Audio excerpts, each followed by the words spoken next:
Hi friends, అందరికీ నమస్కారం. Welcome to my channel.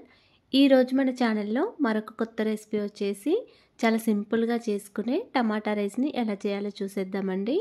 ఇలా చేసిన ఈ టమాటా రైస్ అయితే చాలా టేస్టీగా ఉంటుంది.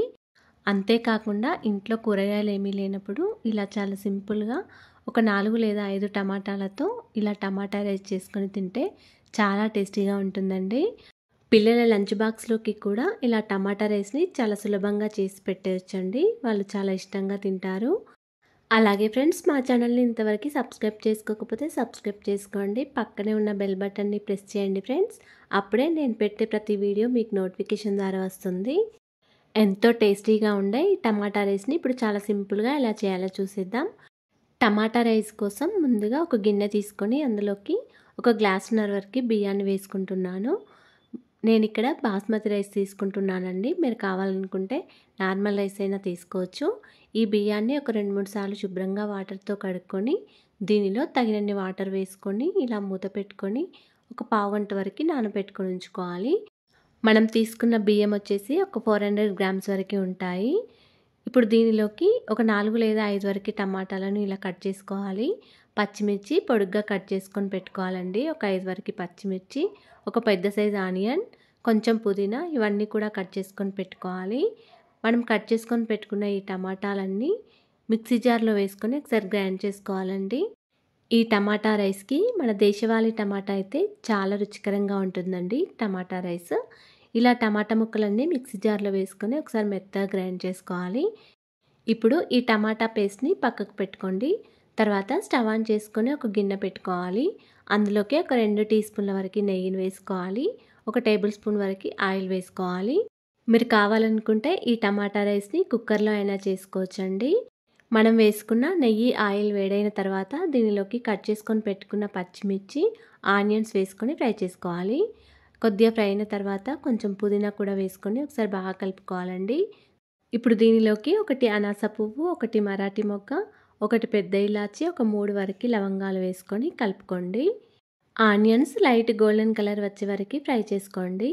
ఇప్పుడు దీనిలోకి 1 టీ స్పూన్ వరకు అల్లం వెల్లుల్లి పేస్ట్ వేసుకొని కలుపుకోండి. అల్లం పచ్చివాసన పోయే వరకు ఇలా ఆయిల్లో కలుపుకుంటూ ఉండాలి. ఇప్పుడు దీనిలోకి మనం గ్రైండ్ చేసుకొని పెట్టుకున్న టమాటా పేస్ట్ని కూడా వేసుకోవాలి. ఇలా టమాటా పేస్ట్ మొత్తం వేసుకున్న తర్వాత ఒకసారి బాగా కలుపుకోవాలి.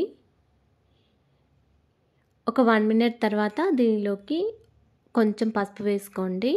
అలాగే 1 టీ స్పూన్ వరకు కారం కూడా వేసుకోవాలి. ఇలా పసుపు కారం వేసిన తర్వాత మొత్తం అంతా ఒకసారి బాగా కలుపుకోవాలి. స్టవ్ని సిమ్లో పెట్టుకుంటూ ఈ టమాటా ప్యూరీ కొంచెం దగ్గరగా అయ్యే వరకు ఉడికించుకోవాలండి. ఇప్పుడు దీనిలోకి 1 టీ స్పూన్ వరకు గరం మసాలా వేసుకోండి. ఇలా మసాలా వేసిన తర్వాత మొత్తం అంతా ఒకసారి బాగా కలుపుకోవాలి. తర్వాత దీని మీద మూత పెట్టుకొని స్టవ్ని సిమ్లో పెట్టుకొని ఈ టమాటా పేస్ట్ మొత్తం కొంచెం దగ్గరగా అయ్యే వరకు ఉంచుకోవాలండి.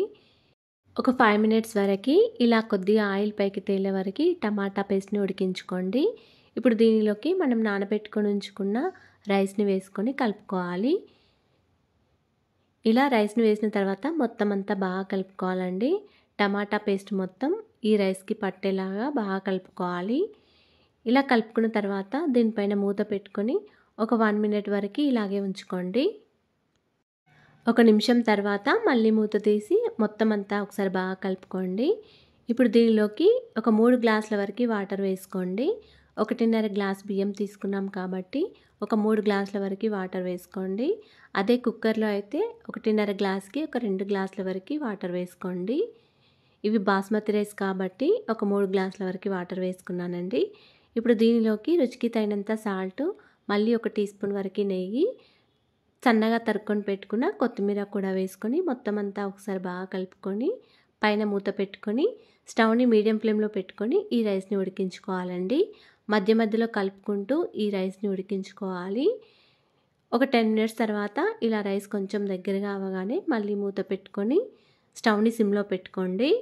స్టవ్ని సిమ్లో పెట్టుకొని రైస్లో ఉన్న వాటర్ మొత్తం పూర్తిగా పోయే వరకు ఉంచుకోవాలి. తర్వాత స్టవ్ ఆఫ్ చేసుకోండి. అంతేనండి, ఎంతో టేస్టీగా ఉండే టమాటా రైస్ రెడీ అయిపోయింది. మీరు కూడా ఇలా ఒకసారి ట్రై చేసి చూడండి. ఇలా చేసిన ఈ టమాటా రైస్ అయితే చాలా అంటే చాలా టేస్టీగా ఉంది. అలాగే ఫ్రెండ్స్ మా ఛానల్ని ఇంతవరకు సబ్స్క్రైబ్ చేసుకోకపోతే సబ్స్క్రైబ్ చేసుకోండి. వీడియో కనుక నచ్చినట్లయితే ఒక లైక్ చేయండి అండ్ షేర్ చేయండి. ప్లీజ్ సపోర్ట్ చేయండి. Thanks for watching.